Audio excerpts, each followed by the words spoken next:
Peace and welcome to the culture here on the Black Star Network. I'm your host, Farajii. Thank you so much for tuning in and being a part of the conversation. Folks, we got a great show for you. First and foremost, let's talk to you about the latest developments in the case of Carlee Russell, the young Alabama woman that had created this whole hoax around her abduction. She has been charged by the Hoover Police Department. I'm going to share with you what the chief of the Hoover Police Department had to say about her case. Also, let's talk about holding big pharma accountable. We're going to be checking in with Mr. Antonio Chacha about how pharmacy benefits managers need to be held accountable for their upcharge on prescription prices and the impact that it has on your pockets. We'll talk about that. Later on, we're going to get a conversation about the scholarship flood. I'm going to be checking in with our very own Corinna Denise to talk about how folks are connecting students to opportunities with the scholarship flood and so much more. Stay with us. We got a lot to talk about in today's edition of The Culture, right here, only here on the Black Star Network. It's Friday. Let's go.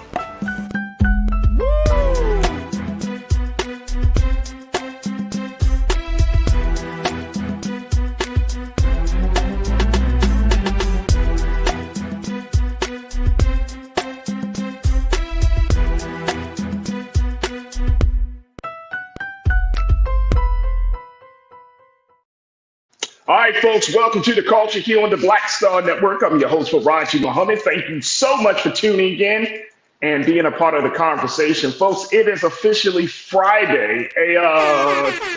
There we go. That's what we needed. It is a Friday, folks, and welcome. We starting the show off like this already. All right, King Keenan, I got you. Feel that? That's Friday, folks. Look, we got a lot to talk about today. I want you to join us in the conversation, and you can do so by jumping in on our YouTube page. Just go under Roland Martin on YouTube, and you can just click on the link for The Culture on the Black Star Network, and then jump into the chat room because that's where our crew is. That's right. This is your opportunity to be a part of the conversations that we have. So big shout out to all my culture crew that's checking in right now. Pretty Brown, Mimi 726. I got you, Mimi. Good to see you. Happy Friday. Robin Welch, happy Friday. McCall Spicer, happy Friday. Cindy D. See, the ladies always check in early. Ladies is like, let's go. Let's do this. Let's make this thing happen. Cindy D. Thank you so much. And big shout out to one of our newest members for the Bring the Funk fan club, Mr. Julius Williams Jr. Let's give him a little something. There we go.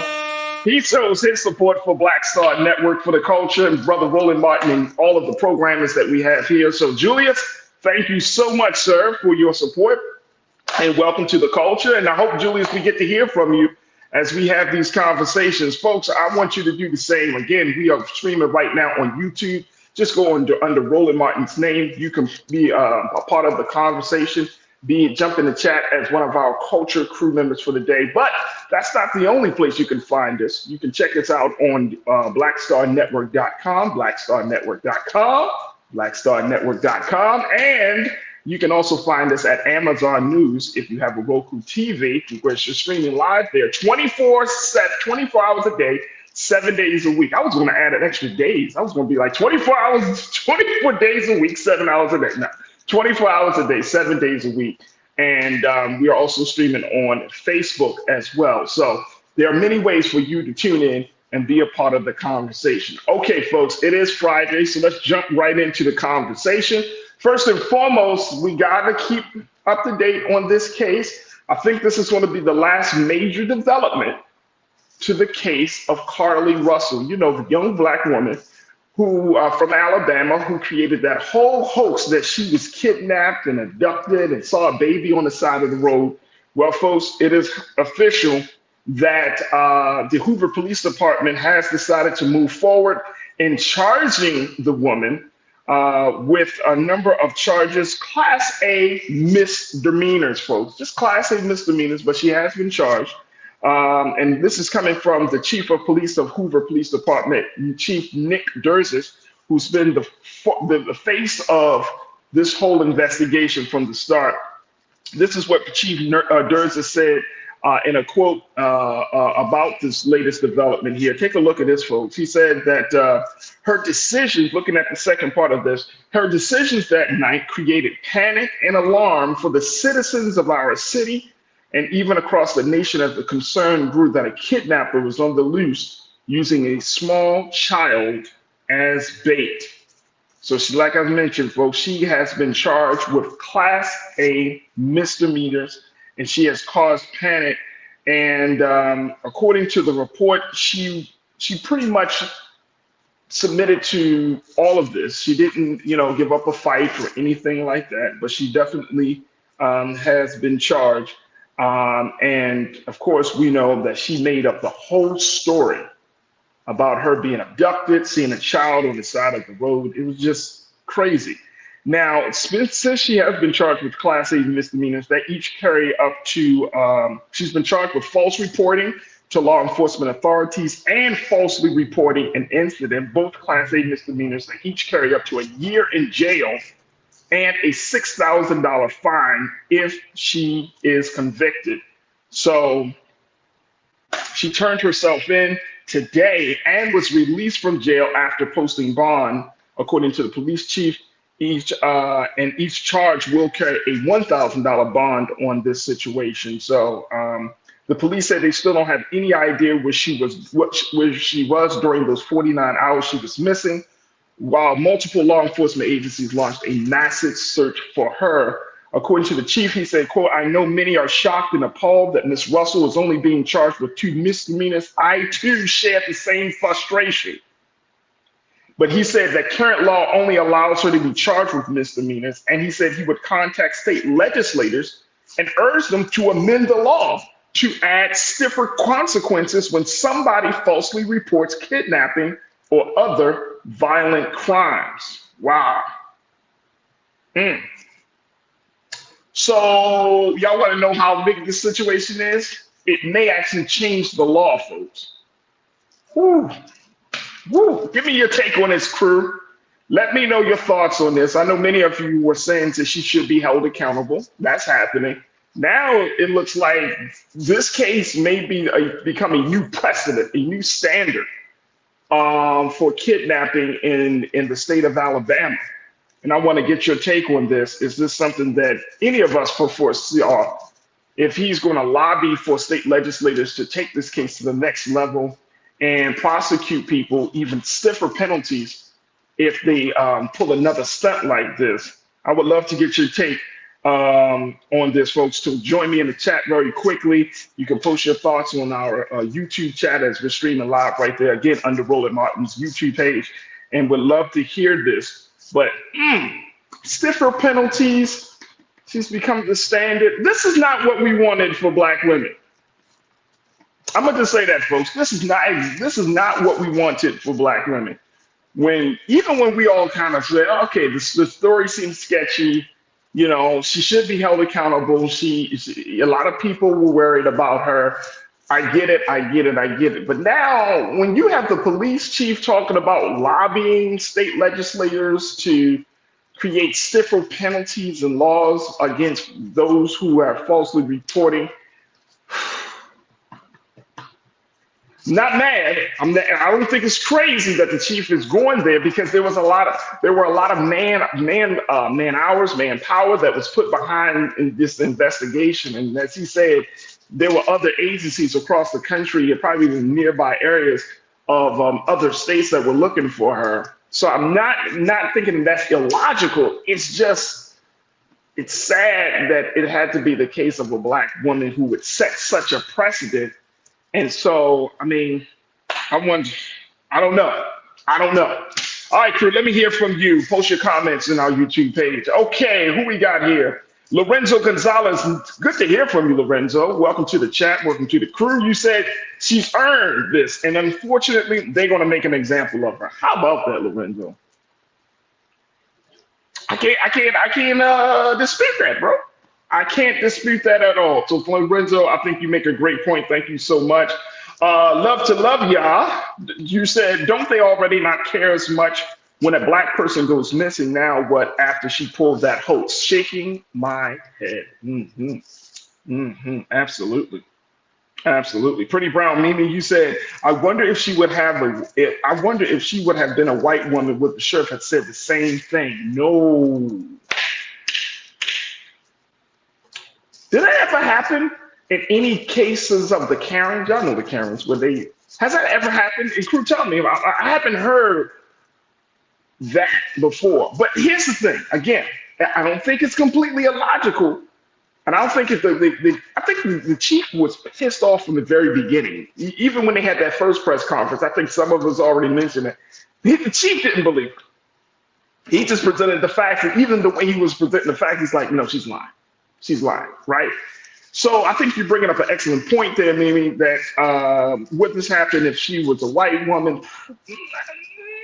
Because I haven't heard any cases of any white women who have called police and falsely accusing black men of doing something that as a result of that, they're going to change the law. I haven't heard anything like that. Now, I know that some of those women have actually been charged with, filing a false report or making a false claim. But to change the law, great question. Great point, Miriam. Great point. Cindy D, my sister, you said, I hate that she's a black woman. Now that they won't be too quick to check on us. We already don't get checked the way other women do.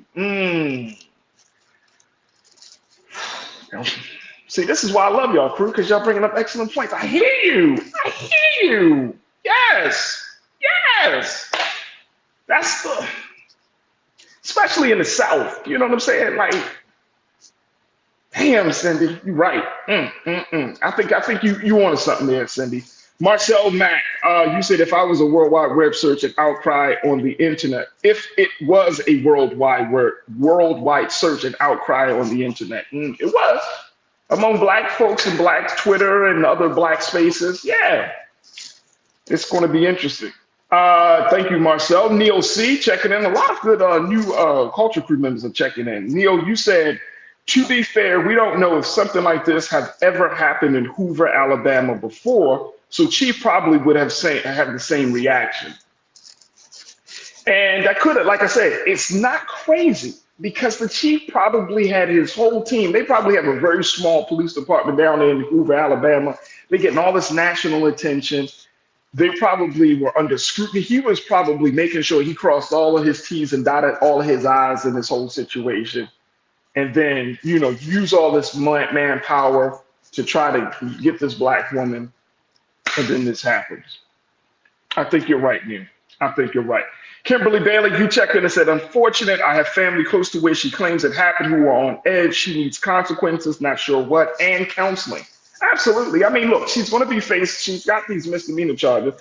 I think the biggest consequence that's going to come from this, Kimberly, is the fact that everybody knows her story now. She stole from her job. So how many jobs are going to hire you when you steal from your previous job, right? And it's not like something that nobody knows. This is national news. So all they got to do is just put your name in there, Carlee Russell, and next thing you know, boom. You even said, my name is Calethea Russell. That's what's her first name, right? And everybody's going to know. Everybody is going to know. Kimberly, thank you so much for checking in. Erica Burley, you said, I understand she created this hoax, but I don't think she should be the poster child and get stiff penalties. She should be fined and maybe probation, but change the law is absurd. That's the time we're living in. That's the time we're living in. And I think that, to your point, Erica, I think that we, as black folks, we have to stop thinking that we are on the same playing field as everybody else. Folks, let's get into our heads. When we do anything that is wrong, or when we do anything, we're going to be scrutinized, ostracized, and the double standard is going to kick in. We just got to accept that. People are like, well, why is it that black folks, we always get because there's a double standard. Because there's white supremacy, there's racism, there's systemic oppression and racism. Like, these things exist, folks. How many incidents do we have to have for order for us to get to the point that double standards are going to be applied when it comes to black folks? It's going to be applied.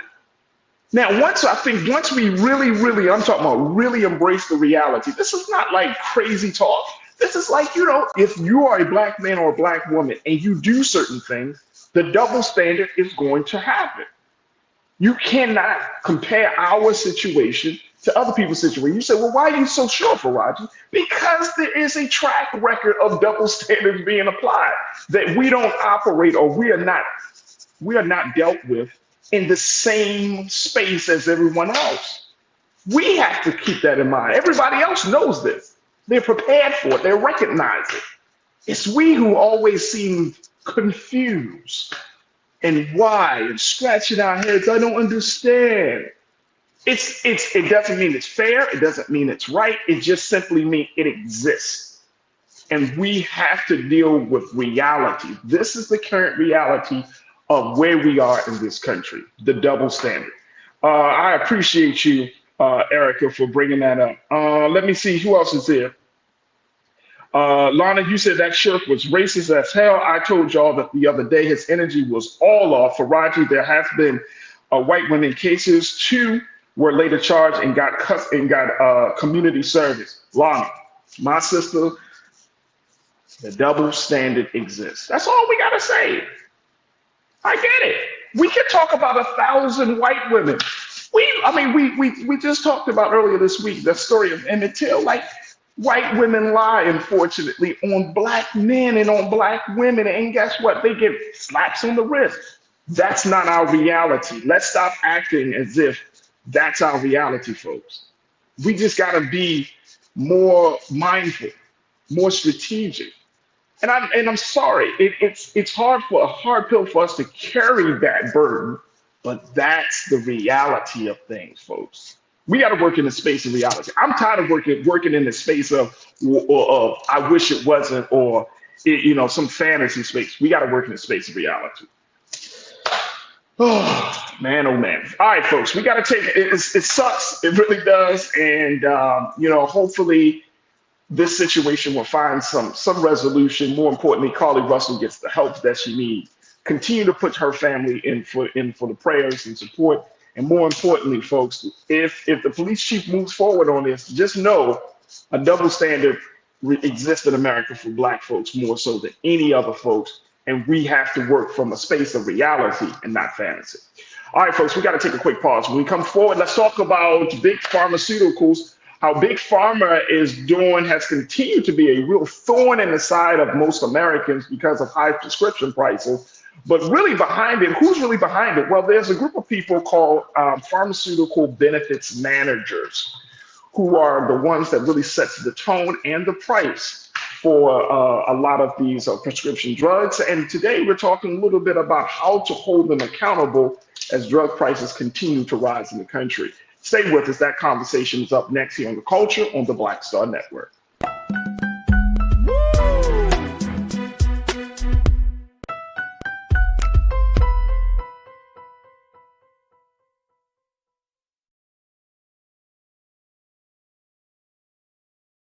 Folks, Black Star Network is here. Hold no punches. I'm real revolutionary right now. Support this man, Black Media. He makes sure that our stories are told. Thank you for being the voice of Black America, Roland. Stay black. I love y'all. All momentum we have now, we have to keep this going. The video looks phenomenal. See, there's a difference between Black Star Network and black-owned media and something like CNN. You can't be black-owned media and be scared. It's time to be smart. Bring your eyeballs home. You dig?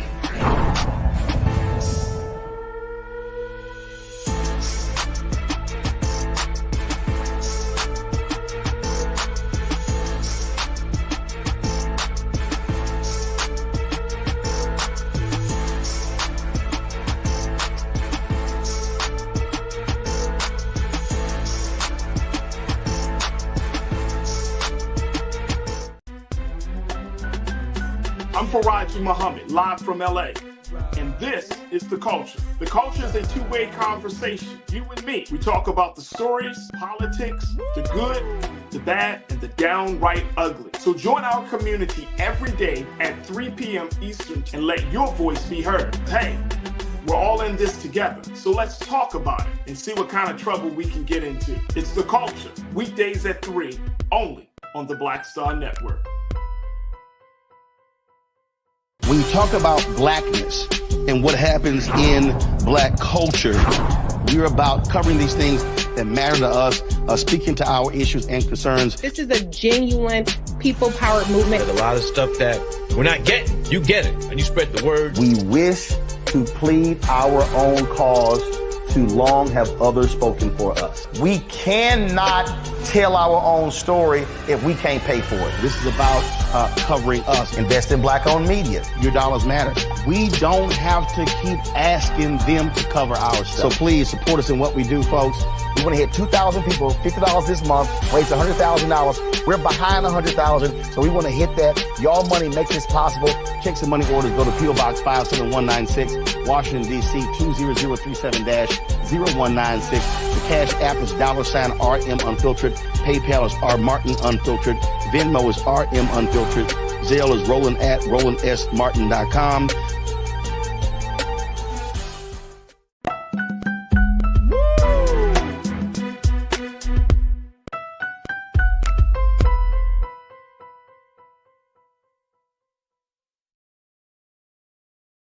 All right, folks, welcome back to The Culture here on the Black Star Network. I'm your host, Farajii Muhammad. Thank you so much for tuning in and being a part of the conversation. All right, I want to switch gears as we want to talk about healthcare in this country, more specifically about prescription drugs and how even in this day and time, even after COVID-19, a major global pandemic that put the world on hold for at least a year and a half, we're back in business, and guess what, folks? That has shown to be the case, especially in the healthcare and pharmaceuticals industry, as drug prices, prescription prices for various drugs and other things that are needed for health and well-being continues to increase, even after a major public health crisis.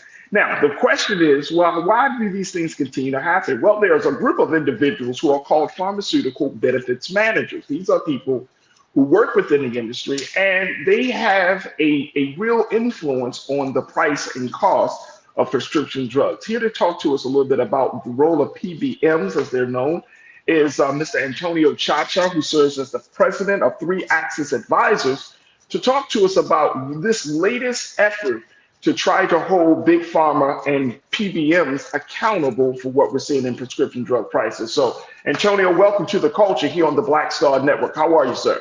I'm doing great, Farajii. Thanks for having me. Absolutely. First and foremost, let's talk a little bit about this idea of PBMs, because I don't think the American people really know the folks that are responsible behind the scenes. When we hear talk of prescription drug prices going up, when we hear talk about the cost of overall healthcare in this country, we have this conversation, but the conversation it still seems to be something very external, not knowing that there are people behind the scenes. There are people who work in this industry who are dictating and setting the agenda, whether it's the financial agenda or the public health agenda. So talk to us about, what is a PBM?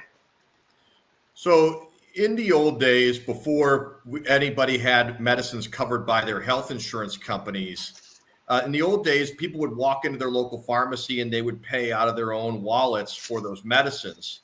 While that didn't serve all people equitably, what it did do is our wallets and our purses ultimately work to hold prices at the pharmacy counter somewhat accountable, much like, even though there might be expensive products at the grocery store, in general, publicly traded companies who are selling groceries can't get away with charging thousands of dollars for a gallon of milk. However, something that costs the same as a gallon of milk in the drug space will be charged at a rate that is thousands of dollars. And so fast forward the tape, as we started paying for medicines less and less out of our own wallets and purses, over time, we looked to health insurance companies and these intermediaries known as pharmacy benefit managers, or PBMs, to help facilitate the transaction on our behalf as consumers and on behalf of government programs or employers that are covering those medicines on our behalf. Well, that shift resulted in not just a culture change around how we pay for medicines, but it also changed the incentives. Rather than pharmacies and drug manufacturers pricing their drugs to sell them as is. Instead, they started setting the prices to meet the demands and incentives of the health insurance companies and those intermediary PBMs. And without boring your audience to death, the idea here is that PBMs don't actually want lower prices of medicines. What PBMs do today is they determine which drugs will be covered under your Medicaid plan, your Medicare plan, or your employer's plan. And they also determine which pharmacies you can go to and how much you will be charged for those medicines. That power has given them a tremendous influence over which medicines we ultimately are taking and how much we're going to pay for them. And unsurprisingly, it becomes a lot of money that is being passed under the table in exchange for us to take those medicines.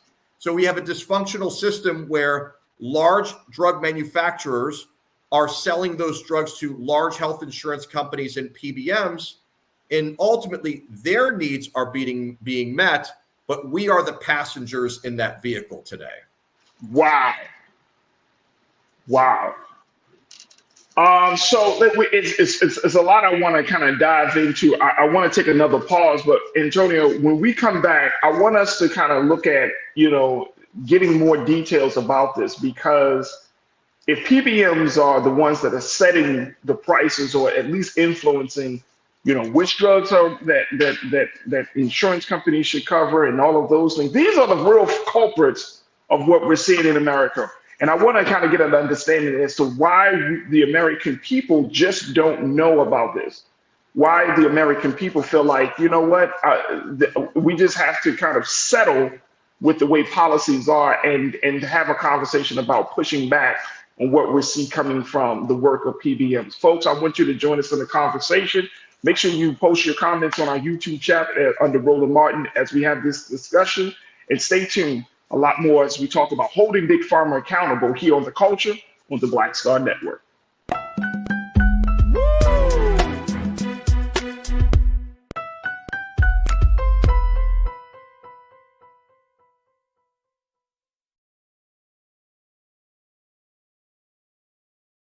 When you talk about blackness and what happens in black culture, we're about covering these things that matter to us, speaking to our issues and concerns. This is a genuine people-powered movement. There's a lot of stuff that we're not getting. You get it, and you spread the word. We wish to plead our own cause.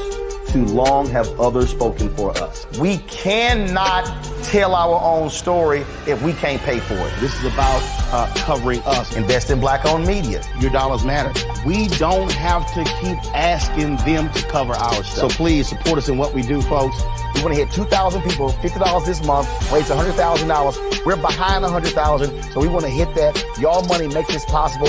Check some money orders. Go to P.O. Box 57196, Washington, D.C. 20037-0196. The Cash App is $RM Unfiltered. PayPal is R Martin Unfiltered. Venmo is RM Unfiltered. Zelle is Roland at RolandSMartin.com.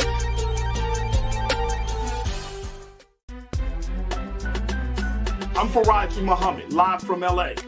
And this is The Culture. The Culture is a two-way conversation. You and me. We talk about the stories, politics, the good, the bad, and the downright ugly. So join our community every day at 3 p.m. Eastern and let your voice be heard. Hey, we're all in this together. So let's talk about it and see what kind of trouble we can get into. It's The Culture, weekdays at 3, only on the Black Star Network. Folks, Black Star Network is here. Oh, no punching! I'm real revolutionary right now. Support this man, Black Media. He makes sure that our stories are told. Thank you for being the voice of Black America, Roland. Stay black. I love y'all. All momentum we have now, we have to keep this going. The video looks phenomenal. See, there's a difference between Black Star Network and black-owned media and something like CNN. You can't be black-owned media and be scared. It's time to be smart. Bring your eyeballs home. You dig?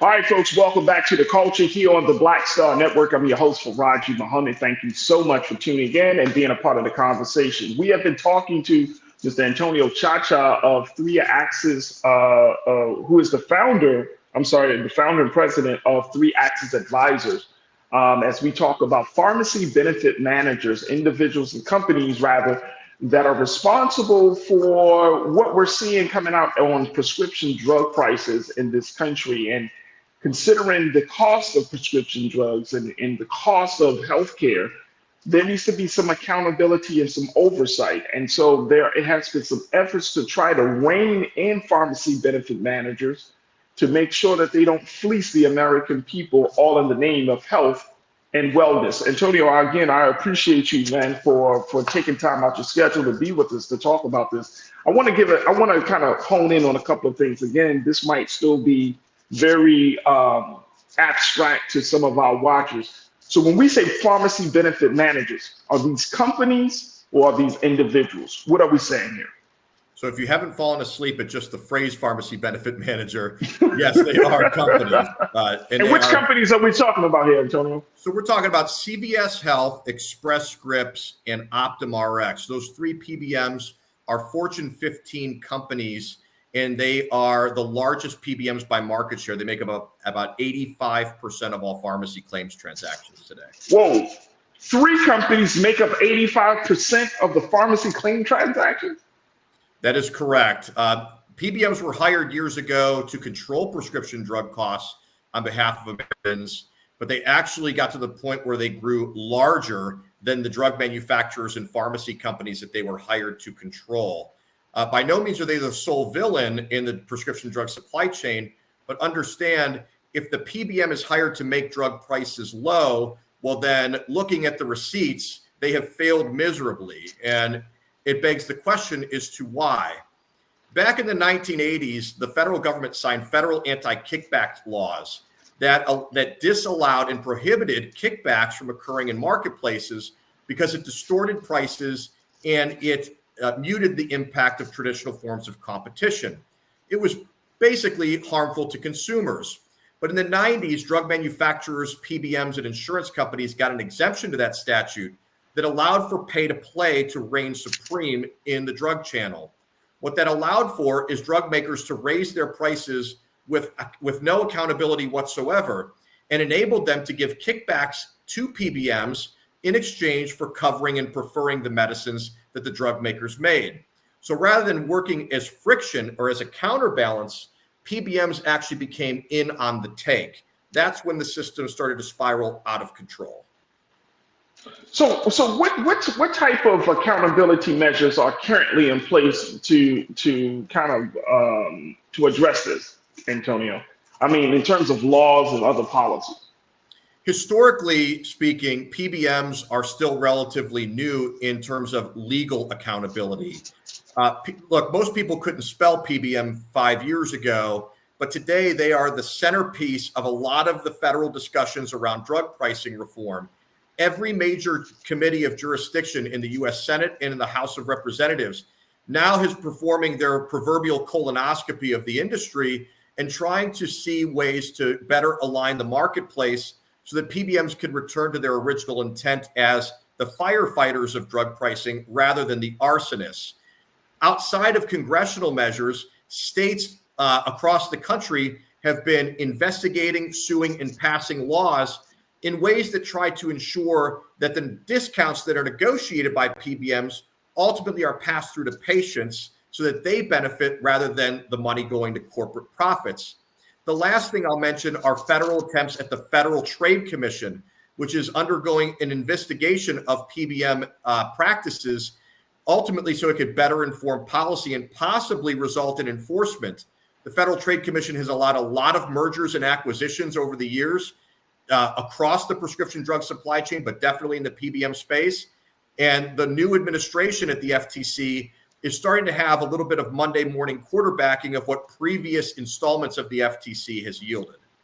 There has, according to the latest report, there's a new national survey that speaks about this. That comes from the PBM Accountability Project.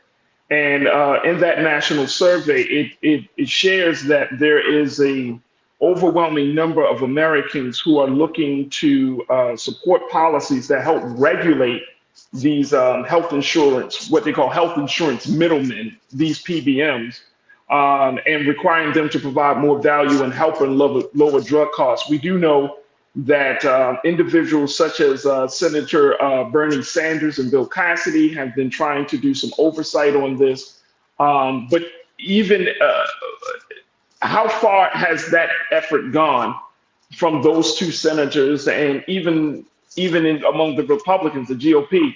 Has this shown that there is some progress that's being made? Without question, there's a substantial amount of progress. I mean, just the past week, the Senate Finance Committee passed a very substantial package of policies that was bipartisan. It was actually voted out of committee 26-1.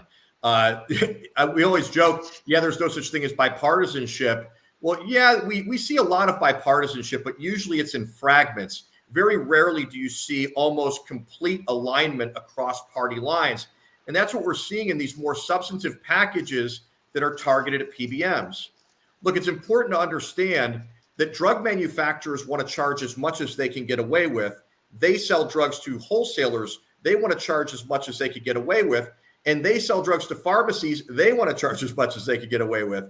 The entire reason that PBMs were invited to the party was to push back and to work on our behalf as consumers and employers and government programs to try and act as a balancing act. But once PBMs started to get conflicted, when they started getting paid by drug manufacturers, when PBMs started opening their own pharmacies and mail order pharmacies and specialty pharmacies, the more that they started being in on the take, the more that they exacerbated American drug pricing problem. So a lot of the current policies that are targeting PBMs and singling them out, arguably, is to try to ensure that instead of being paid by drug manufacturers, they're acting as friction against them. Rather than determining which drugs we're going to take based upon which biggest kickbacks they get, they're trying to put PBMs in the position to truly try to prefer the drugs that work best for us as folks who need them. Antonio, sound like a whole racket, a street racket. Without I'm serious, man. Look, hey man, look, you came on this show, and I'm gonna just let you know my personal politics now, man. Like I'm looking at, and some of the times, and I know this is not the most sexiest of stories, right? People are like, okay, you know what I mean? But this is one of those things where you at least need to be aware of the racket of the game, right? Because so many of us, we're putting money into different places, right? And I think a big part of it, as we take our next, before we take our next pause, I just want to get this out. A big part of it is we still have hope and belief that anything with the term American on it is for our benefit. And it's so sad, Antonio. It is so sad that as many sick people that there are in this country, that as many people who are strapped financially because of the pandemic and other factors. I live in Los Angeles. Many people that need mental health services because and find themselves on the street. You have situations like this where corporations and companies and individuals are reaping rich off of the sickness of people, right? Whether you're black or white, Asian, Latino, doesn't matter. That just reaping rich. Like the sicker we get as a country, as a people, the richer some folks get. And it's absolutely disgusting, to say the least, to see that this is our quote unquote healthcare system. And it's like I said, it's horrific because people need prescription drugs, right? Like some things, yes, I know they're holistic healers. That's a different conversation. But there are some things that you need access for. You're thinking about elderly, you're thinking about people with chronic conditions. Americans are unhealthy right now. And then we're not only are we unhealthy physically, but financially. And then we got to go through this garbage with PBMs. Got 30 seconds before we take our next pause on this, Antonio. What's your take? Yeah, the key here is that, look, everybody wants to make more money off of other people's ills, right? In healthcare, you have somewhat of a captive consumer. We need drugs to stay alive and to ultimately be better. So obviously, there's a lot of folks who seek to benefit from that. What we need is a system of transparency and accountability to ensure that we're ultimately maximizing the value of the dollars that are invested and ensuring that everybody is taken care of along the way. We come back, we talk a little bit more about the actual tangible impact that I think will be a little bit better and a little bit easier to digest on how PBMs might distort the marketplace for patients. Absolutely. We're going to do that. Tia Z, you checked in, Tia. You said, imagine how many politicians are getting huge bribes, quote unquote, donations from these thugs. Absolutely. Huge bribes. Pauline, thank you so much, Tia. Pauline, you checked in and said, I have never seen so many commercials on TV peddling drugs. Right. They're not peddling wellness. They're not telling you to take a walk. They're telling you to take a pill. You don't like my music. You said PBM sound like another unnecessary hand in the cookie jar. You also posted, bro, that sick and injured people make great consumers because they have no choice. And when we come back very quickly, Antonio, want to get your take because we're talking to Black America. We're talking to people who have historically been disenfranchised and marginalized by the health insurance industry. So I want to get your take on how do Black communities, how do the Latino communities, how do marginalized communities find their way and get a footing over this madness? Folks, stay with us. The conversation continues on the other side, right here on The Culture on the Black Star Network.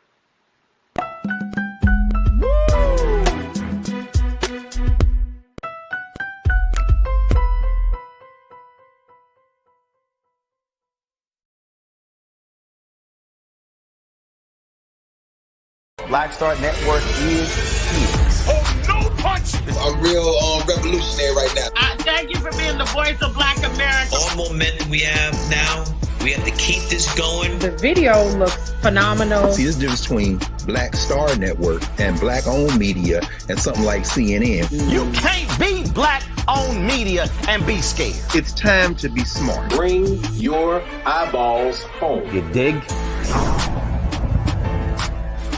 When you talk about blackness and what happens in Black culture, we're about covering these things that matter to us, speaking to our issues and concerns. This is a genuine people-powered movement. There's a lot of stuff that we're not getting. You get it, and you spread the word. We wish to plead our own cause. Too long have others spoken for us. We cannot tell our own story if we can't pay for it. This is about covering us. Invest in Black-owned media. Your dollars matter. We don't have to keep asking them to cover our stuff. So please support us in what we do, folks. We want to hit 2,000 people, $50 this month, raise $100,000. We're behind 100,000, so we want to hit that. Y'all money makes this possible. Checks and money orders go to P.O. Box 57196, Washington, D.C. 20037-0196. The Cash App is $RM Unfiltered. PayPal is R Martin Unfiltered. Venmo is RM Unfiltered. Zelle is Roland at RolandSMartin.com.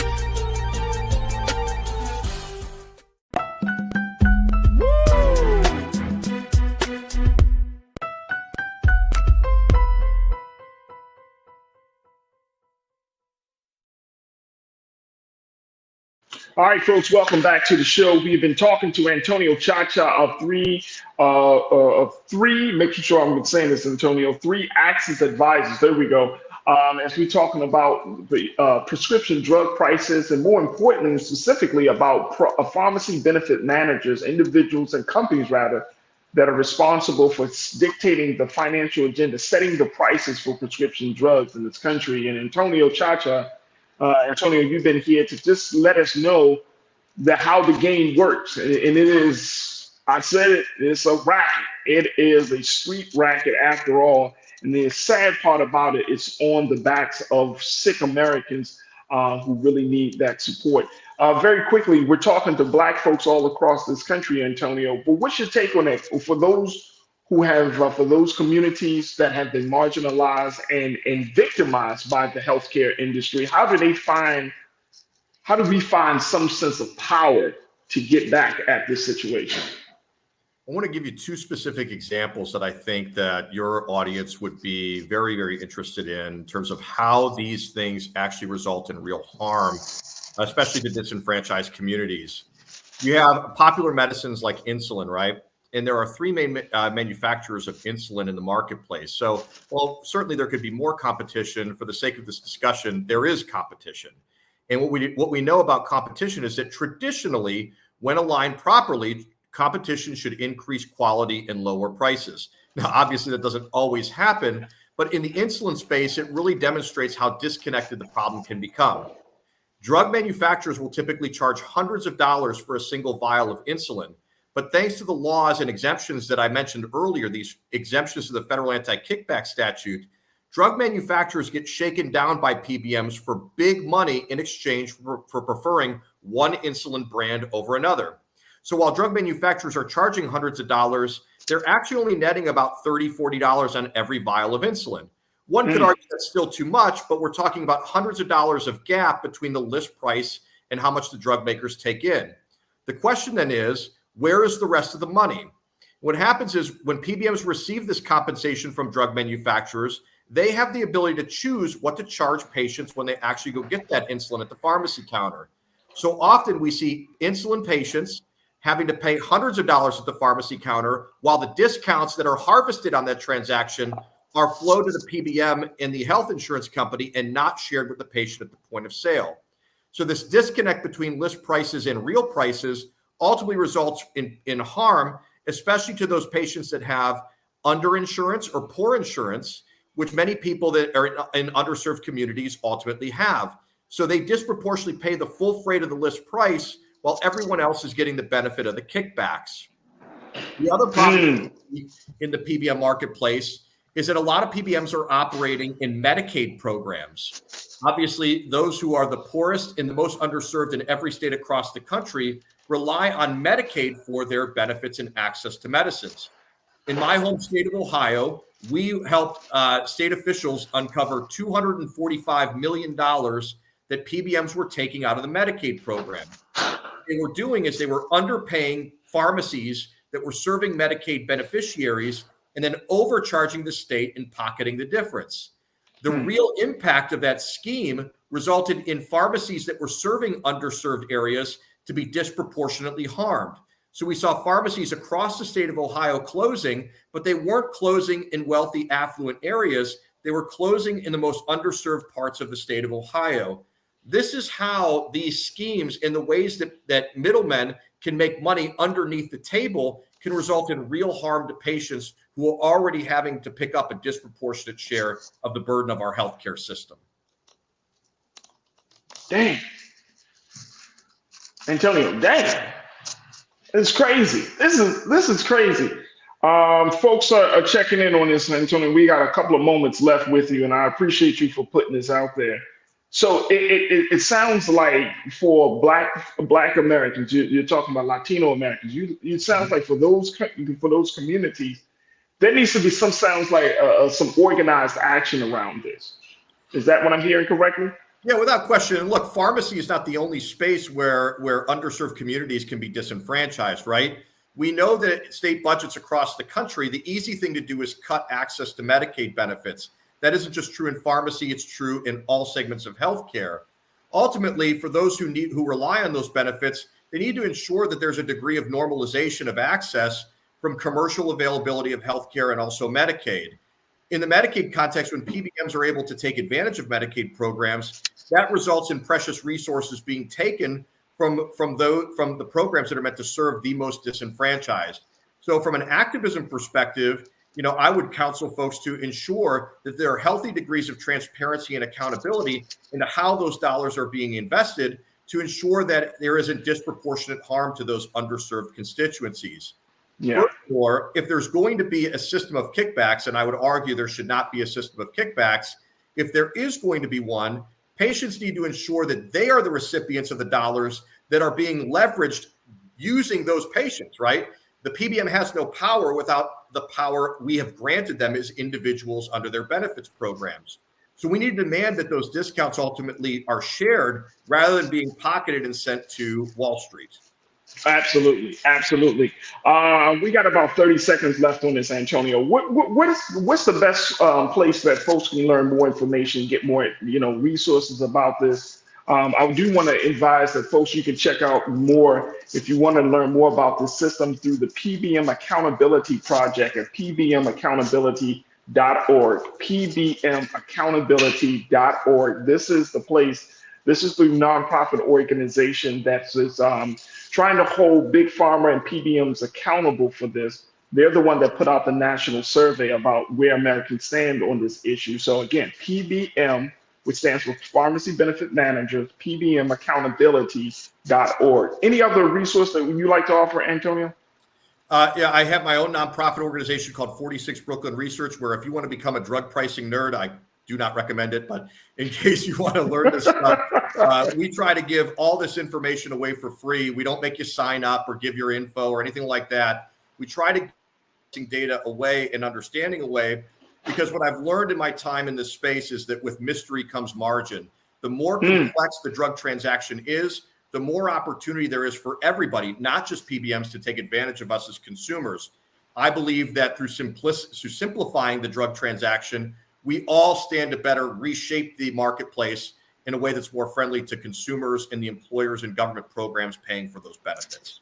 Absolutely. Antonio Chacha, who is the president of 3 Axis Advisors. We appreciate you for coming on to the program to talk to us a little bit about this. And people are checking in on our YouTube page saying, Antonio, very informative segment. Folks are saying, look, we didn't hear about this, so you don't like my music. You said this is real news, so I appreciate that.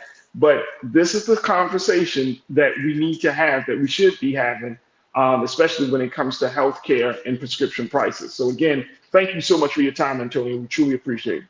Thank you, Farajii. Appreciate what you do. Thank you. Folks, we got to take a quick pause. When we come forward, let's talk about connecting students to opportunities. I got my sister, Corinna Denise, checking in as she does every Friday, along with our very special guest, who is going to give us some insight about how do we connect students to opportunities. So we're going to be featuring the scholarship plug here on the show in a few moments. So stay tuned. That conversation about education, connection, opportunity, and more is coming up right here on The Culture on the Black Star Network.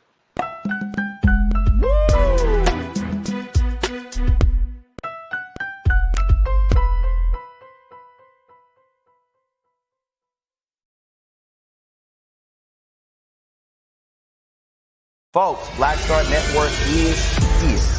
Oh, no punches! I'm real revolutionary right now. Support this man, Black Media. He makes sure that our stories are told.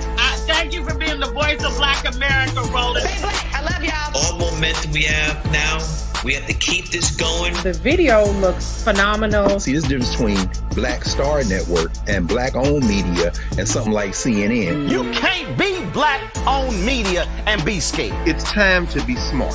Bring your eyeballs home. You dig?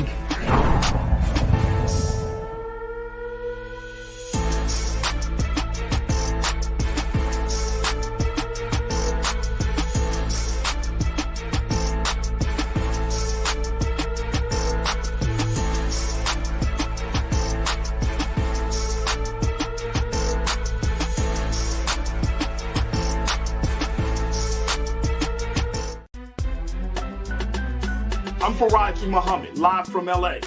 And this is The Culture. The Culture is a two-way conversation. You and me. We talk about the stories, politics, the good, the bad, and the downright ugly. So join our community every day at 3 p.m. Eastern and let your voice be heard. Hey, we're all in this together. So let's talk about it and see what kind of trouble we can get into. It's The Culture, weekdays at 3, only on the Black Star Network. When you talk about blackness and what happens in black culture, we're about covering these things that matter to us, speaking to our issues and concerns. This is a genuine people-powered movement. There's a lot of stuff that we're not getting. You get it, and you spread the word. We wish to plead our own cause. Too long have others spoken for us. We cannot tell our own story if we can't pay for it. This is about covering us. Invest in Black-owned media. Your dollars matter. We don't have to keep asking them to cover our stuff. So please support us in what we do, folks. We want to hit 2,000 people, $50 this month, raise $100,000. We're behind 100,000, so we want to hit that. Y'all money makes this possible.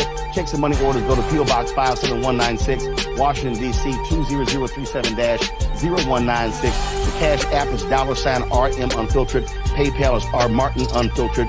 Venmo is RM Unfiltered. Zelle is Roland at RolandSMartin.com.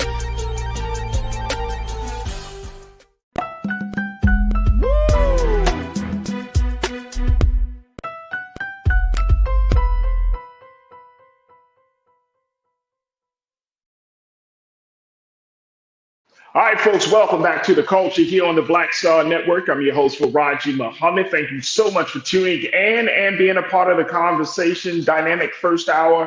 Make sure you do your part to be a part of Team Replay. Check out the first hour as we talked about the latest in the Carlee Russell situation, that story.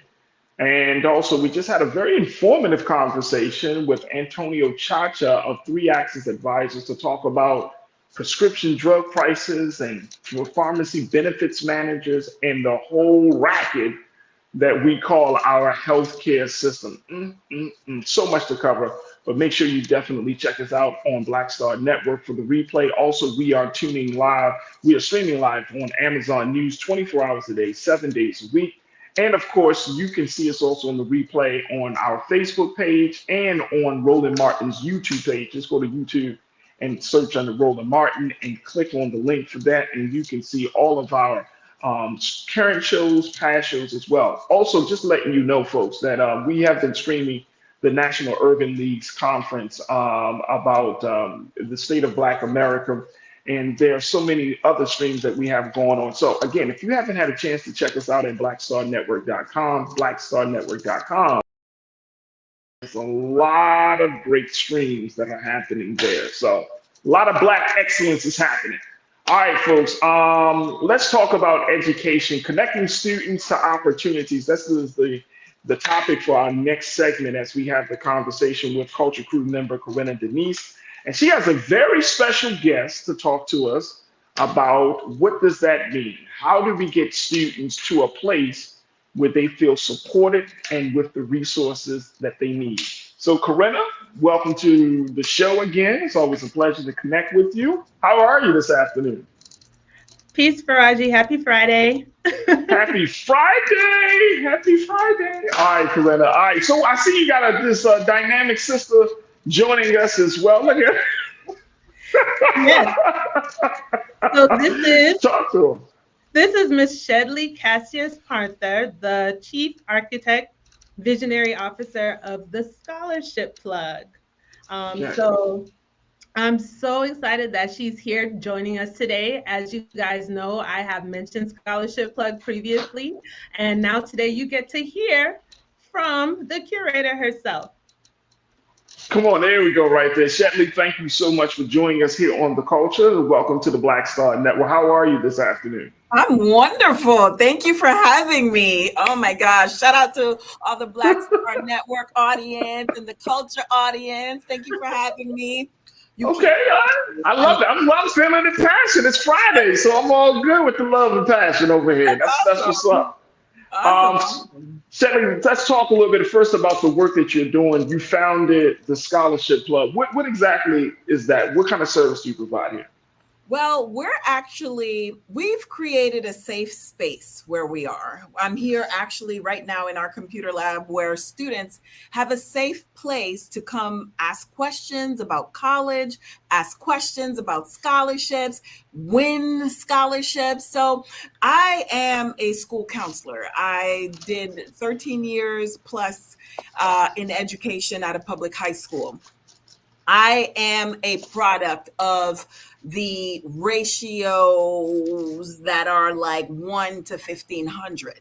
So I pretty much took a piece of my career that I enjoyed the most, which was awarding scholarships and helping students win scholarships, and took it and kind of created a business out of it.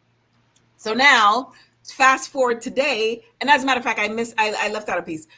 the students called me the scholarship plug. So as I'm doing presentations and I'm getting requests to come speak to students, and students are like, oh, she's the plug. She's the plug. You are the scholarship plug. So I said, okay, I just took it. And here we go, the scholarship plug. So now I branded it, and someone created a logo for me. So it became a whole big deal. I have a book called I literally took what is in my brain, Steps to Success, to create a book for students to actually believe and have the blueprint to apply for scholarships and win. So that's how we arrived to the Scholarship Plug, being today a nonprofit organization that creates a safe space for students to feel confident about going to college, about applying for scholarships, having the belief that they can win. And we have cheerleaders as your team for as long as you'll have us. So that's what we do. That's what we want to spread. Hope is the belief that something good is going to happen. Too many of our students do not believe that college is important or college is for them. You know, Farajii, I don't know about you. I know you hear it all the time. College is not for me. You know, it just drives me crazy.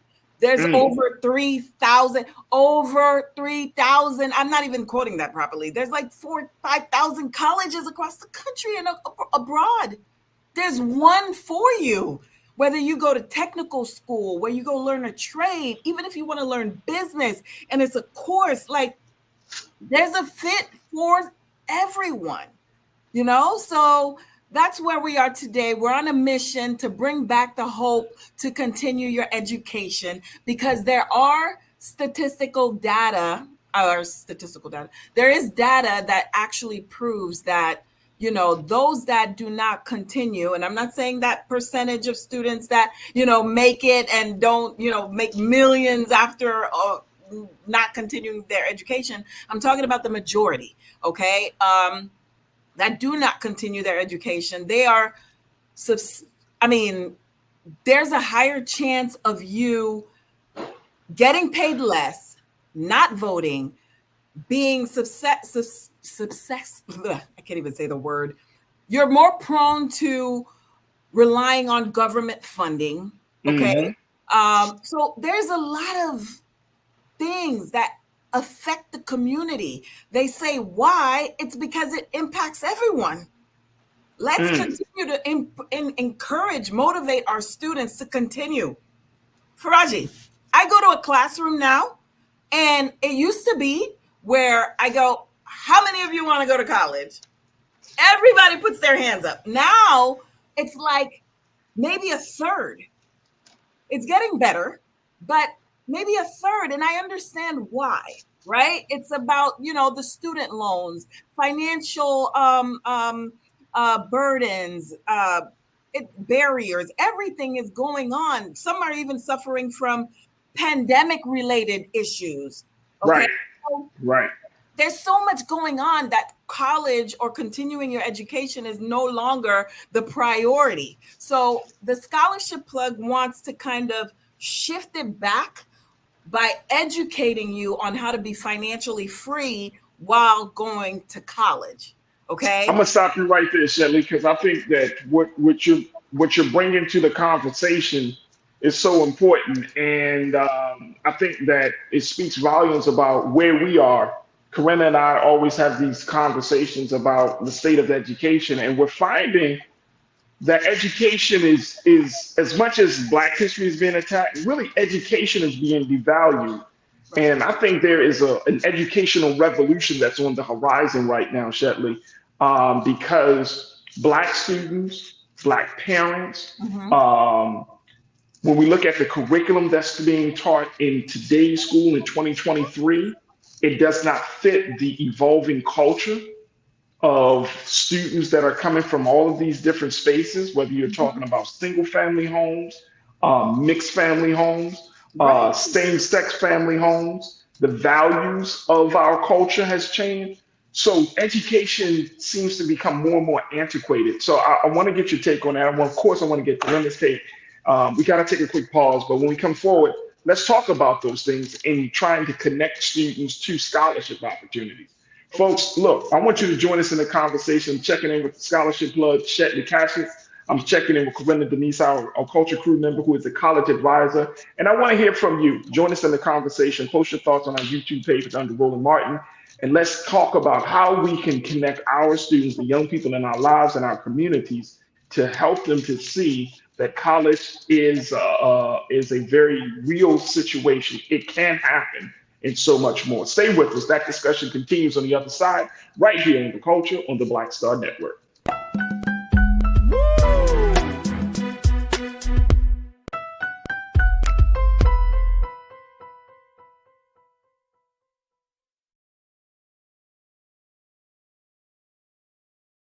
When you talk about blackness and what happens in black culture, we're about covering these things that matter to us, speaking to our issues and concerns. This is a genuine people-powered movement. There's a lot of stuff that we're not getting. You get it, and you spread the word. We wish to plead our own cause. Too long have others spoken for us. We cannot tell our own story if we can't pay for it. This is about covering us. Invest in black-owned media. Your dollars matter. We don't have to keep asking them to cover our stuff. So please support us in what we do, folks.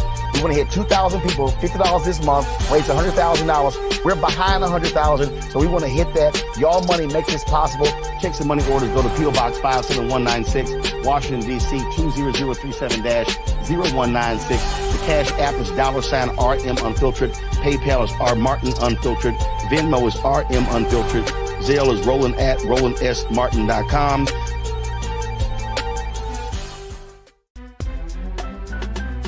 I'm Farajii Muhammad, live from LA.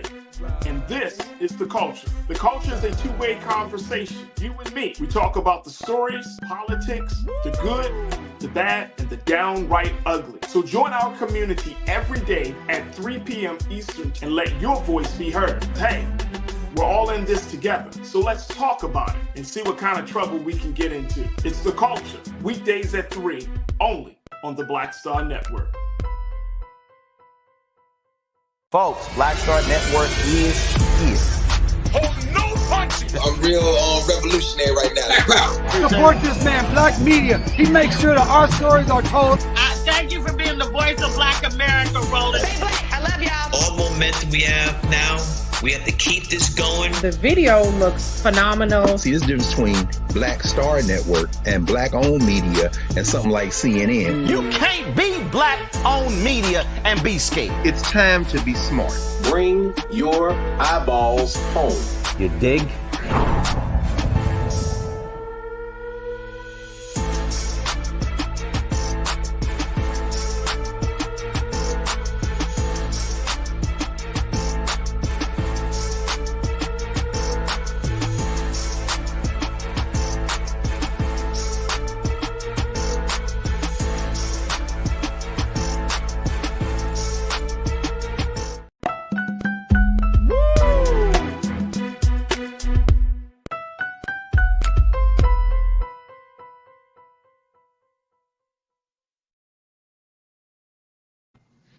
Folks, welcome back to The Culture here on the Black Star Network. I'm your host, Farajii Muhammad. Folks, we have been talking about connecting students to opportunities as we have a very special guest.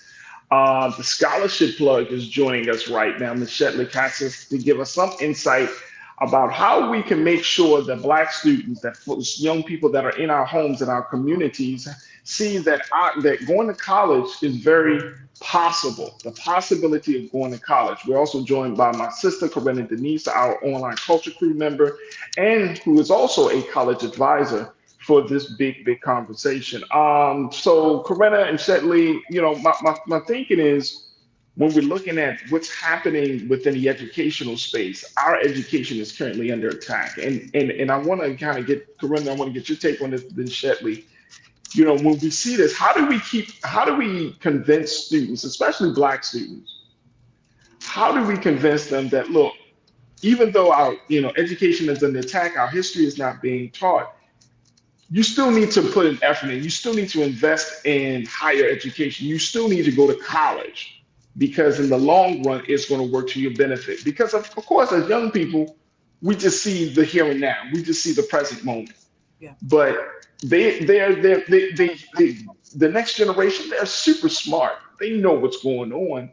And if they feel like they're not welcome into the classroom, if their identity is not welcome into the classroom, if their politics aren't welcome into the classroom, correct, they're not going to feel excited about being in the classroom. Yeah, and I think one of the biggest barriers are the financial barriers, right? Like a lot of students just don't feel that college is possible or attainable. They're looking at their finances, especially with the pandemic, right? Everyone took a hit in some way, right?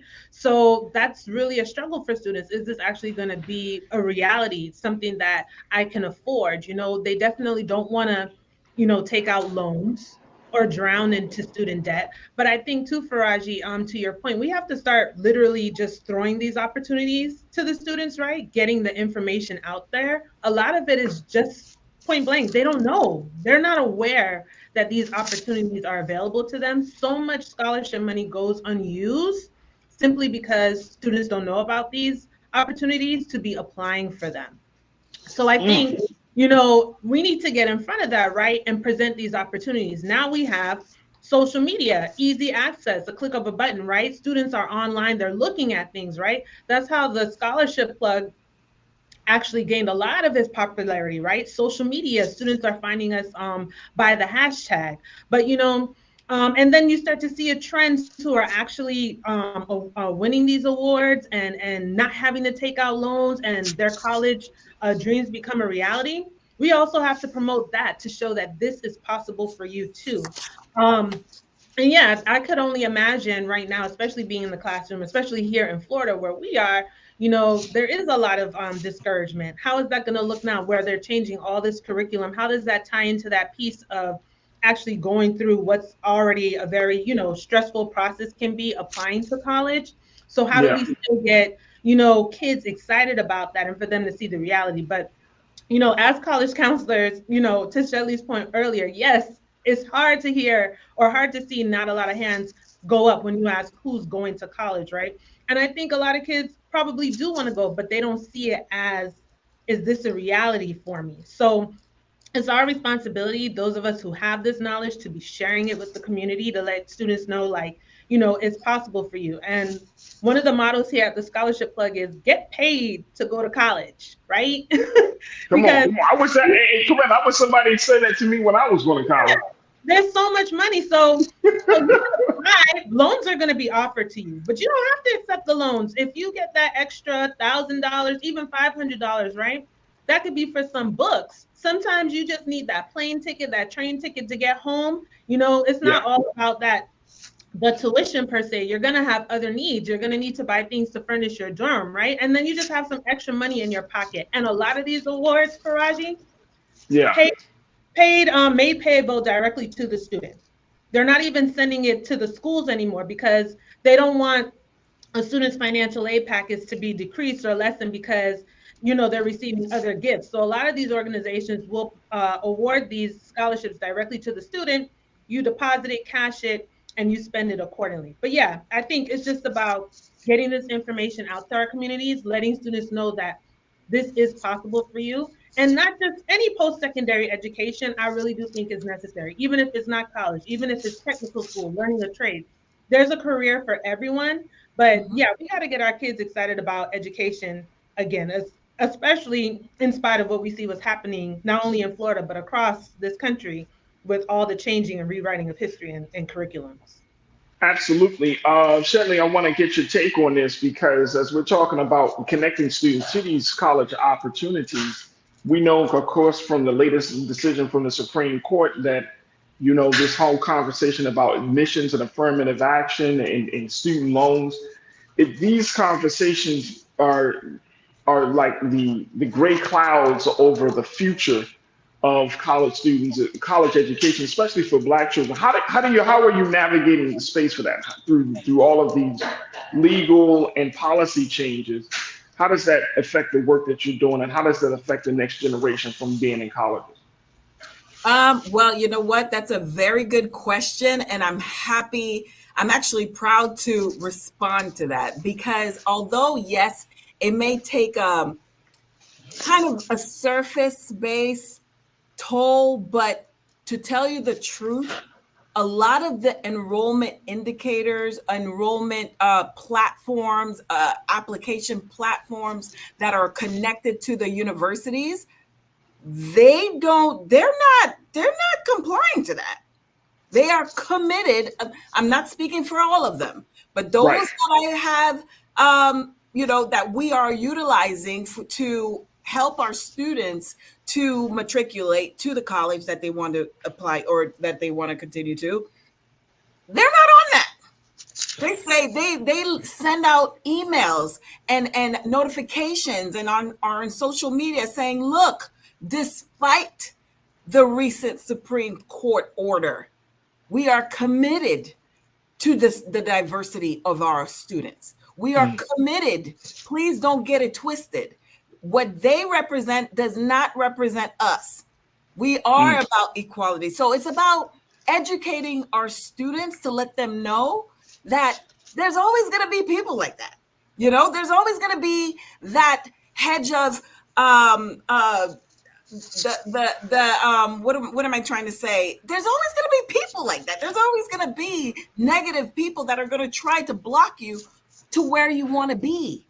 But we are here to support you. We have to support each other. We've gone through worse. So our goal is to get you to understand that financial freedom is the best as a college student. And don't let any Supreme Court, don't let anyone that's negative, anyone, anything stop you, because you have the tools.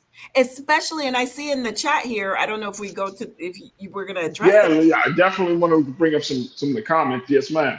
Yeah, like some of these students that believe that they cannot go, in addition to, those students with IEPs. I tell our students that have a disability, that's your ability to have superpowers. Those are superpowers. Whatever you have, that IEP. So for those of you who don't know what an IEP is with students, a student with disability will most likely have an individual educational plan with their high school. Okay? That is a superpower. And a lot of students don't even want to go to their IEP meetings because they're ashamed, or they don't want to be judged, I'm like, stop that. Use that, because in every institution, it is required for them to have an office to support them. Now, some will be better than others, but don't use that as a disadvantage. It's an advantage to accelerate your superpower. So I love it. I love it, Shelly. Look, we got to take another quick pause. When we come forward, more conversation about connecting students to opportunities. Crew, I want to hear from you. Make sure you post your comments as we're streaming live on YouTube under Roland Martin's YouTube page. Let's continue the conversation of how we can connect our students to the opportunities to make college a real possibility. Stay with us. The conversation continues up next here on The Culture on the Black Star Network.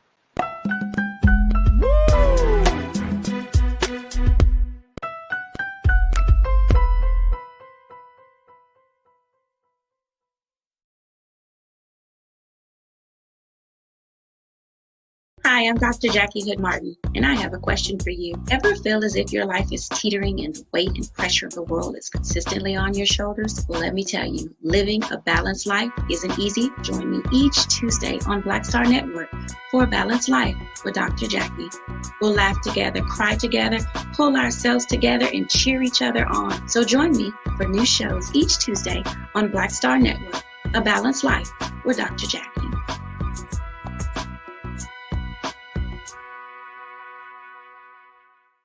Black Star Network is here. Oh, no punch! I'm real revolutionary right now. Thank you for being the voice of Black America. All momentum we have now, we have to keep this going. The video looks phenomenal. See, there's a difference between Black Star Network and Black-owned media and something like CNN. You can't be Black-owned media and be scared. It's time to be smart. Bring your eyeballs home. You dig?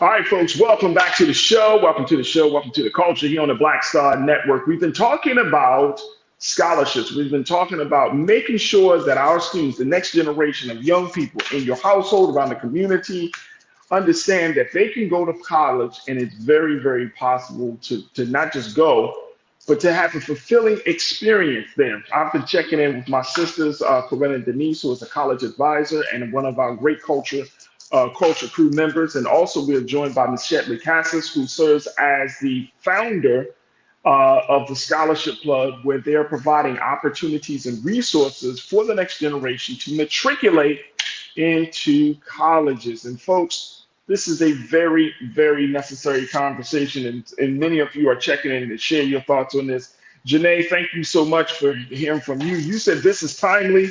We are going to be looking hard for scholarships as they try to dismantle African-American history in the coming years. Absolutely.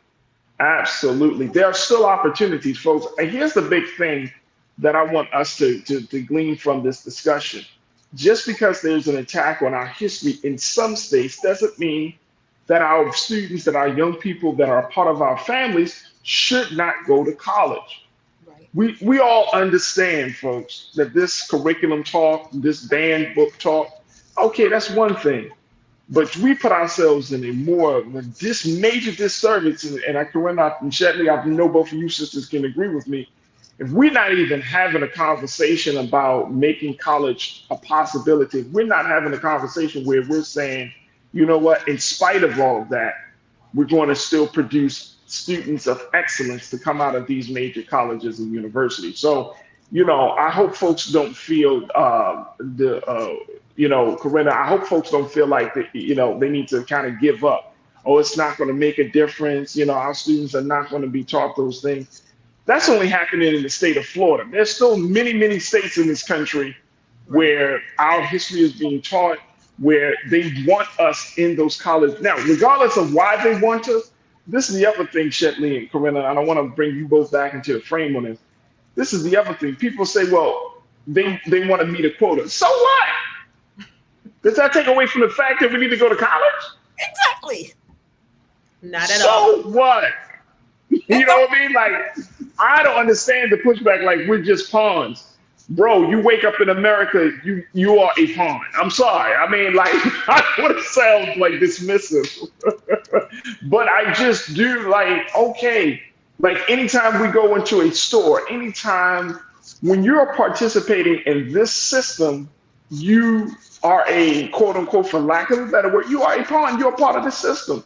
Right. So I kind of push back on that. Folks, it's like, well, you know, I don't want to be a quota. I just don't want to be a number. No, I understand that, but we still need the opportunity. Exactly. We still need the opportunity. Shetley, talk to me on that. Then, Corinna, I want to get your take on it.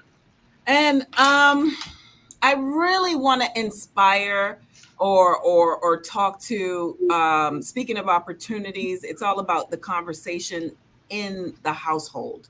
And it's it's even more difficult for students that are first generation, where their parents didn't get the opportunity or don't really have the experience to say, okay, we need to get started 8th grade and selecting your curriculum while you're in high school so that you can prepare yourself. We recently did a panel where our students were all paid to go to school, free opportunity, literally in school getting paid. You understand? You can get paid to go to college. So that conversation, the opportunity, even the idea of the opportunity being present starts at home.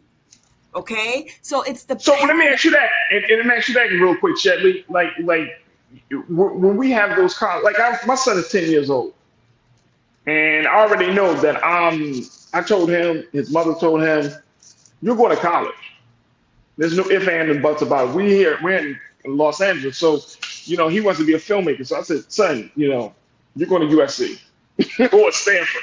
You know what I'm saying? It's like you're going to college, son. We're not playing these games. Right. But for those students who will become first-time college graduates, how do they have the conversation? I have a degree from college.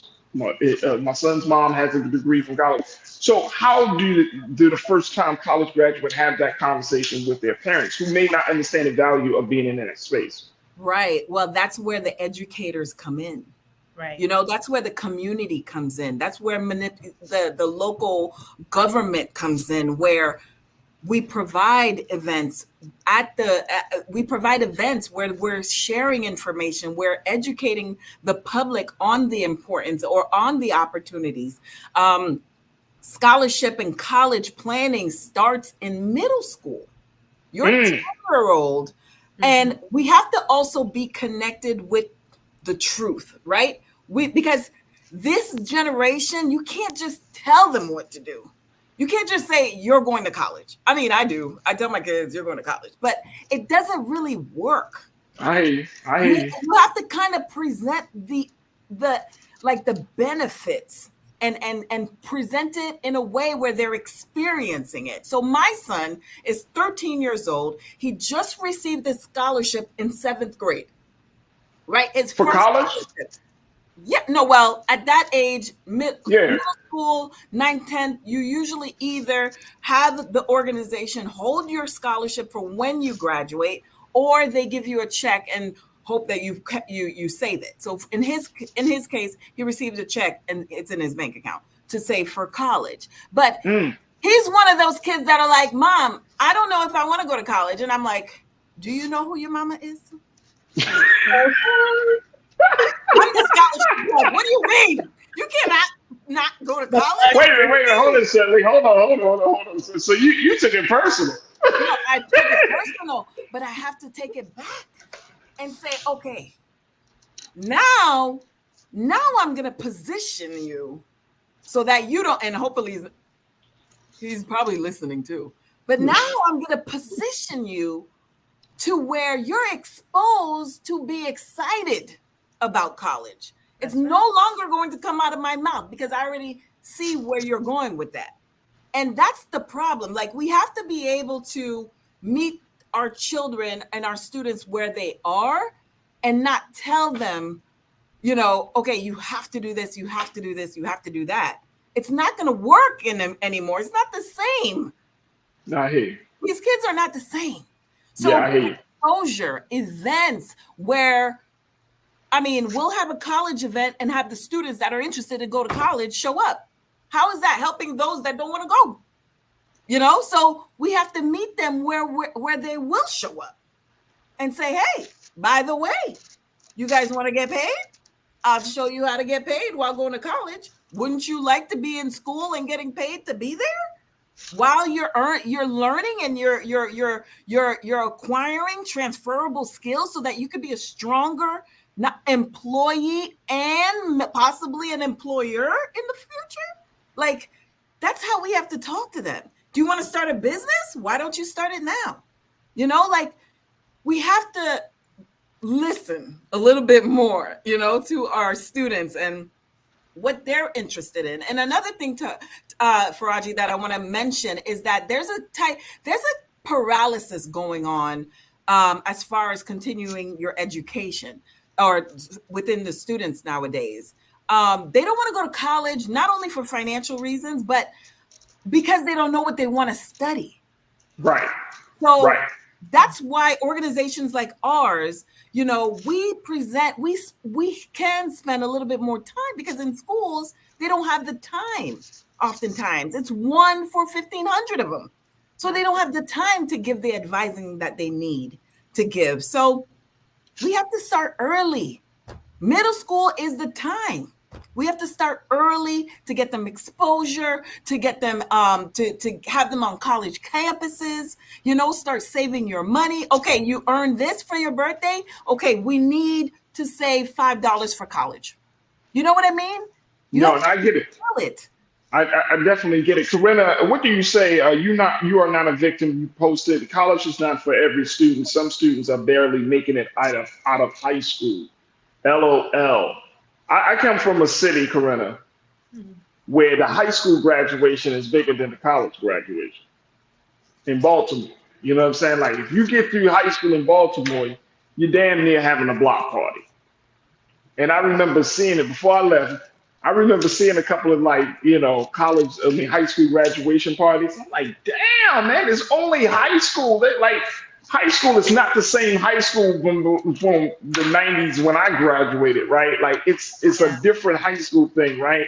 But it's a big deal. It's a huge deal. But then there's not as much hoopla about getting into college or even graduating college in some households. How do we change that part of the culture? Again, Farajii, I think it's just expanding minds, right? But to You're Not a Victim's point, I do want to emphasize that all the years that Shelly and I in particular have been doing this work, although yes, we would ideally like all of our kids to go to college, we realize that's not the case, right? So a lot of our work has also been pushing post-secondary education, right? What does that mean? Doing something after high school.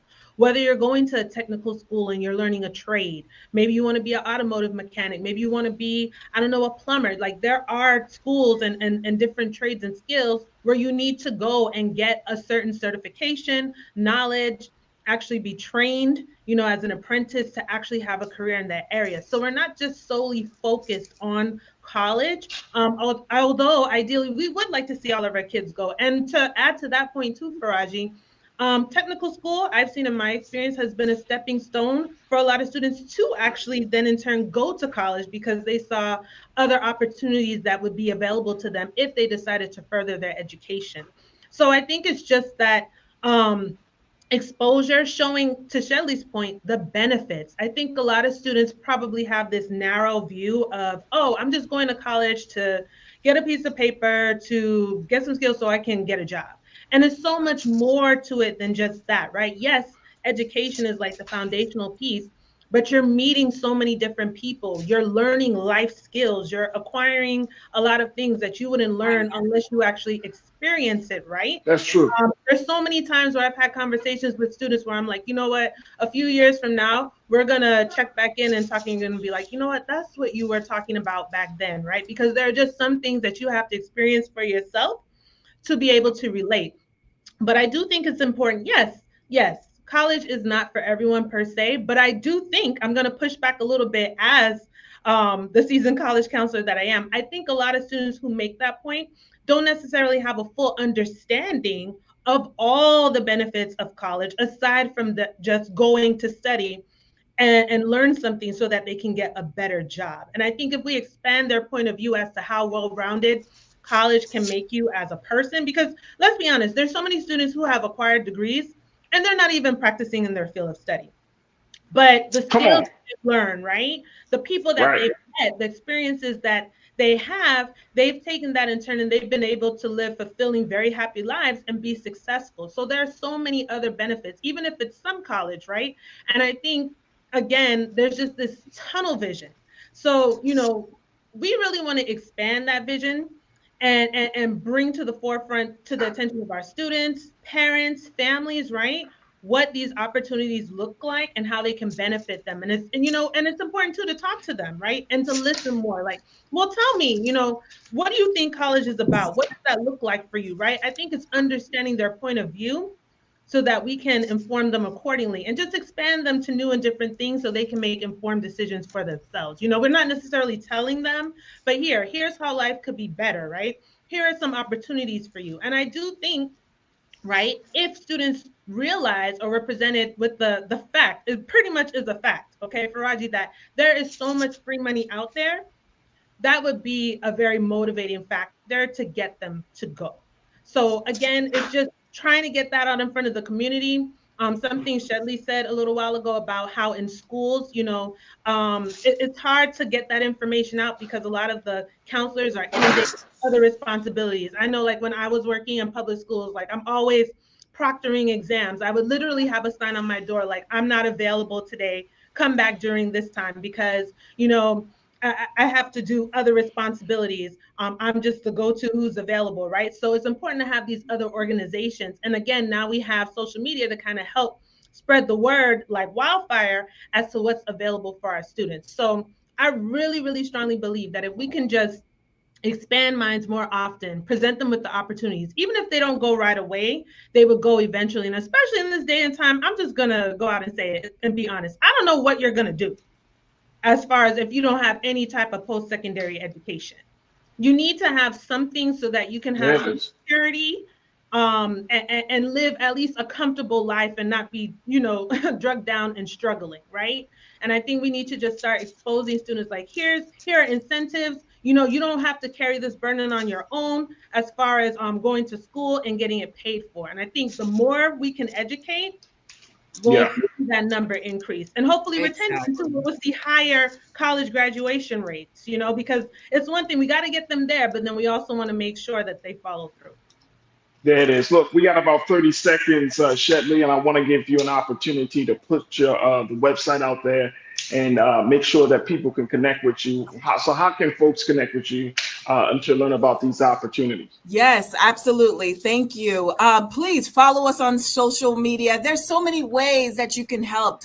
For anybody listening, there's a way where you can sponsor a student so that they can be in the program. You can donate so that we can have supplies in the center to support the community. You can start a scholarship on your own. We'll help you. We have an administrative program that'll help you create a scholarship program to support a student that wants to continue their education. I mean, there's so many ways. We have the book. You can purchase the book and donate it to a classroom. It's all about inspiration, bringing back hope in continuing education. I want to leave with this. Oh, and I didn't say the website, scholarshipplug.com. Do everything Scholarship Plug. You should find us. But I want to end with this, and this is very important. Do not judge a student's, although these are the indicators that are in place for admissions, but the student that doesn't perform in high school, that doesn't mean they won't perform in college. And I'm telling you that from first-hand experience. Somebody told them no. Someone told them that they can't. But once they get to the person, like our team here or anyone that says, excuse me, you can. Who told you you couldn't? You see a totally different student in college. Right. Okay? And I've seen it, and I believe it, and I know it. So parents, do not give up on your children. Educators, don't you dare tell any student that they cannot make it, because I know for a fact that they can. They need the right support behind them. There it is. Shetley, I appreciate you so much for the great work that you're doing. Folks, the website is thescholarshiplug.com, thescholarshiplug.com. And you can find all of the latest information about scholarships and other opportunities for the students that are in your life.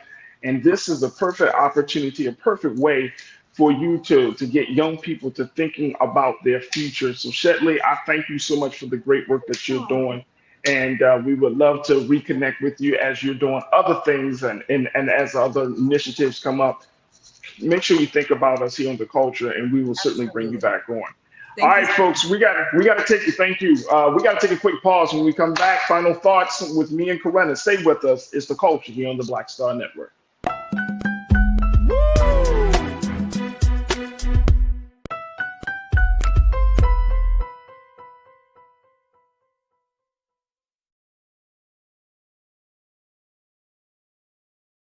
Hatred on the streets, a horrific scene, a white nationalist rally that descended into deadly violence. White people are losing their damn minds. As an angry pro-Trump mob storms the U.S. Capitol, we're about to see the rise of what I call white minority resistance. We have seen white folks in this country who simply cannot tolerate black folks voting. I think what we're seeing is the inevitable result of violent denial. This is part of American history. Every time that people of color have made progress, whether real or symbolic, there has been what Carol Anderson at Emory University calls white rage as a backlash. This is the rise of the Proud Boys and the Boogaloo Boys. America, there's going to be more of this. Here's all the Proud Boys, guys. This country is getting increasingly racist in its behaviors and its attitudes because of the fear of white people. The fear that they're taking our jobs, they're taking our resources, they're taking our women. This is white fear.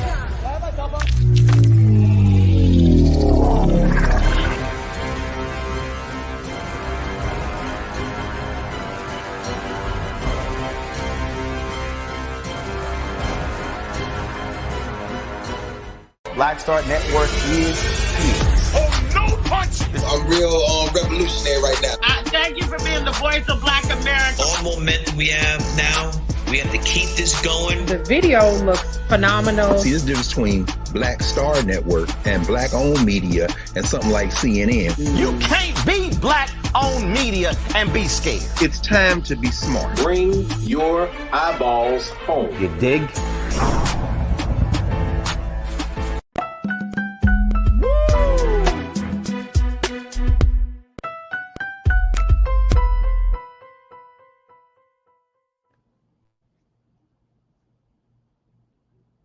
All right, folks, welcome back to the show. We got a final few moments left, and let me bring my sister Corinna Denise back into the frame. Corinna, that was an awesome conversation with Shetley.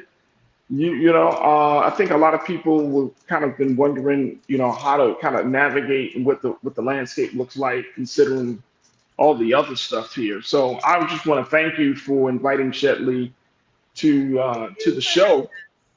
Yeah. I mean, that was really very cool. And so, I'm looking forward to kind of having like more conversations like this. But, when I think about the whole scholarship thing, and especially talking to students, it's amazing.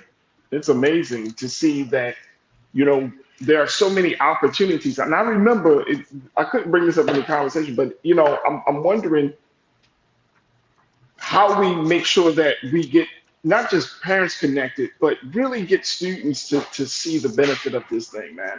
It's so important. It's so important. Like, my dad was supportive, but he didn't go to college. I was the first person in my family to go to college and to complete college. So, you know what I mean? You know what, Farajii, to your point, I mean, I was a first generation college student myself, but to be honest, especially as a college counselor, yeah, even though, we went to college, so we have that basic experience, things are constantly changing.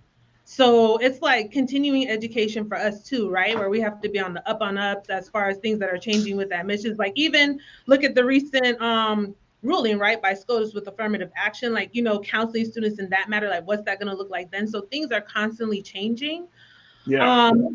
But yeah, I think it's just sometimes it's even having that come to Jesus conversation. I'm just thinking of a moment right now where one of my students, she literally was just like, you know what, I don't think I want to go. I don't want to do this. And we all, myself, the students, were like on the board writing down, okay, how much you plan to make an hour? $10 an hour. You plan to live on your own because you live in New York. You want to live with your mom and your dad forever because it's not happening. You're not going to find an apartment like that.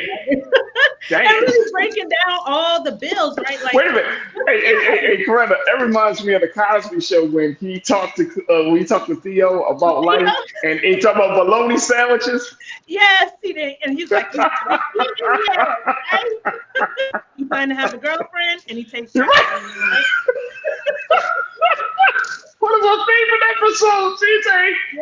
He took all the money. Like, you plan to have a girlfriend? Thank you. That's my dad. So I think that's expanding the mind, right? Like, okay, well, let's see. If you're good with staying at home with mom and dad for the rest of your life, and I don't know how much longer they will allow you to be there, they might make you pay some rent too, right? Because you've exceeded. But see, you know what's interesting? And we talked about this, and when we had that conversation, I think either yesterday or the day before, when we said that Black women in particular, Black women and girls represent the highest number or the highest segment of people in underpaid and low income jobs. Mm-hmm. Now, on the one side, we know that Black women, a lot of sisters be like, oh, we killing it. We killing the industry. We killing it. You know what I'm saying? We're going to college more. More of us are going to college. More of us are in. But then the other side of that conversation is Black women are most underpaid.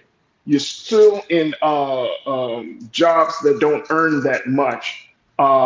In terms of opportunities, you're not being promoted as well, and there are like all these different dynamics that are at play right now. And I think at the root of it all is that if you don't have a college, if you don't have access to getting further training, certificate, or some specialized training, or you just going to like a 4-year university, and you bring it. I love how you say it. It's like, you can't even get through this world. Like, a college degree back in the day meant everything. Now it's like a almost bachelor's degree too. it's like I mean, like a high school diploma, the a bachelor's high school diploma. You're like, almost. I went to college and people looking at you like, so what? Big deal. And something that Yeah. concerns me too. We are in an age right now where we see a lot of young people now. They're doing like the content creators, influencer and things like that. I really hope that they're planning ahead for the future, because there's going to be some back and forth, right? Like when your actual life is your job, what do you do when you're not on that day and you don't feel like being in front of the camera, right? But you have to do it. So it's like you want to make sure you're planning ahead. Like it's not something you're going to want to do forever. So, again, I think it's just expanding minds. And one more thing real quickly too. We got to our families, right? And our parents. In all transparency, like my parents are not rich. Okay. I am first gen, but they wanted me to go to college and they saved for me. And I know that's not always possible for everyone, but it's not impossible either. And I think we have to start educating on what that looks like as far as like the different college saving plans. And even if your child decides to do something else, what the alternatives are that they can actually do with those funds later on. So there are so many avenues, but again, I think it's just so much of just not knowing, and then not even knowing the right questions to ask or even how to start the process. So that's where we gotta, get that disconnect together and bring it all back. There it is. That's why we got sisters like you on the show, Corinna, and to help us to connect the dots. Scholarship plug, get paid to go to college. Hey, yo, the only reason I'm not laughing right now because I don't have a shirt. We will send you a shirt. I will make sure you get a shirt. I want to have a shirt. I want to rock the scholarship plug. Corinna Denise, there we go. Thank you, Corinna Denise, always a pleasure. Website, please. Scholarship plug, tell your family, friends, guys. Money to go to school. There it is. Corinna Denise checking in, online culture crew member. Come on, Kim, you gotta help me out here, man. There we go. There we go. Yes. I appreciate you, Corinna. Thank you so much. Have a great weekend. God willing, we will reconnect with you next week. Thank you. You too, Farajii. Peace, crew. Peace. All right, folks, that's going to do it for us. I thank each and every one of you. I want to thank my production team, Shannon, Joel, my man, King Keenan, for making me look and sound so good. Thank you. I want to thank all of you, my culture crew, the new culture crew members, those who joined the conversation today. Thank you, folks. Make sure you go to blackstarnetwork.com, blackstarnetwork.com, download the app for free. But we are looking for your financial donations to continue to support us here at Black Star Network. Your donations matter the most. It is our way for us to continue this movement that we have embarked upon, which is to make sure we bring in relevant and culturally diverse conversations straight to you with no chaser, just having the conversation with you. So blackstarnetwork.com. Make sure you follow us on all social media platforms as well. All right, that's going to do it for me. I would love to connect with you on social media as well. So find me on Instagram, The Real Farajii. I need some new followers. I need some new folks to connect with me. I get thousands of views every day from this platform, but guess what? I don't see it in my social because I want to branch out. So your support means a lot to me. So make sure y'all go to my Instagram page and also my Twitter page at The Real Farajii. All right, folks, stay tuned. Up next is the role of RMU. As always, never be afraid to challenge what's wrong, stand for what's right while being yourself in the process. God willing, we will talk on Monday for another exciting edition of The Culture right here on the Black Star Network. Have a great weekend. Talk to you soon. Peace.